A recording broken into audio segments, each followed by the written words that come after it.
ഷാമുവിന്റെ വാവേന ഏട്ടൻ കണ്ടിട്ടില്ല. അപ്പൊ അവള് വീട്ടിലേക്ക് പോവാണ് വാവേനെ കാണണ്ടിട്ട്. ഹായ് പറ.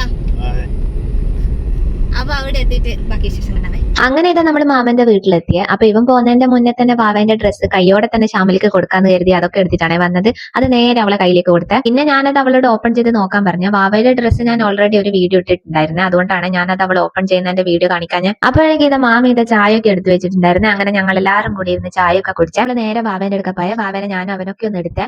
അപ്പൊ അവനെ എടുക്കാനൊക്കെ അറിയാന്നൊക്കെ പറഞ്ഞായിരുന്നു. പക്ഷെ ഞാൻ വിചാരിച്ച അറിയില്ല. പക്ഷെ നല്ല വൃത്തിക്ക് വാവേനെ എടുക്കുന്നൊക്കെ ഉണ്ടായിരുന്നു. അതിന്റെ വീഡിയോ എനിക്ക് എടുക്കാൻ കഴിഞ്ഞില്ല. പിന്നെ 28 വിളി കഴിയാതുകൊണ്ട് തന്നെ വാവേനെ അധികം ഞാൻ വീഡിയോയിൽ അങ്ങനെ ഉൾപ്പെടുത്തിയിട്ടില്ല. വാവ ഇപ്പൊ നല്ല കരച്ചിലാണെന്നാണ് ഷാമിലി പറഞ്ഞത്. അതായത് ഹോസ്പിറ്റലിൽ നിന്ന് വീട്ടിലെത്തി 2 ദിവസം കഴിയുമ്പോഴേക്കും അവള് നല്ല കരച്ചിൽ ആരംഭിച്ചിരുന്നത്. രാത്രി പകലൊക്കെ നല്ലോണം കരിയ അവള്. ഇപ്പൊ എന്താ അവള് കുറച്ച് കളിയിലാണ്. ആ ടൈമിലാണ് ഞാൻ ഇവരൊക്കെ ഇത് വാവേന്റെ എടുത്ത് മടിയിൽ വെച്ച്. അങ്ങനെ നമ്മള് ഷാമുവിന് വാവേനെ ഒക്കെ കണ്ടിട്ട് ഇറങ്ങിയ. ഇനി നേരെ വീട്ടിലേക്ക് പോവാണ്. വീട്ടിൽ പോയിട്ട് നേരെ ഇന്ന് ഇവന്റെ വീട്ടിലേക്ക് പോകണം. അപ്പൊ എന്റെ വീട്ടിൽ നിൽക്കാൻ വന്നെടുക്കാന്നാണ് ഞാൻ ഷാമുവിന്റെ അടുത്ത് വാവേനെ കാണാനൊക്കെ വന്നത് നമ്മളെ. അപ്പൊ ഇന്ന് നേരെ ഇവന്റെ വീട്ടിലേക്ക് പോകണം. അപ്പൊ ഇന്നത്തെ വീഡിയോ ഇത്രയല്ലേ. അപ്പൊ അടുത്ത വീഡിയോ കാണുന്നവരേക്കും ബൈ.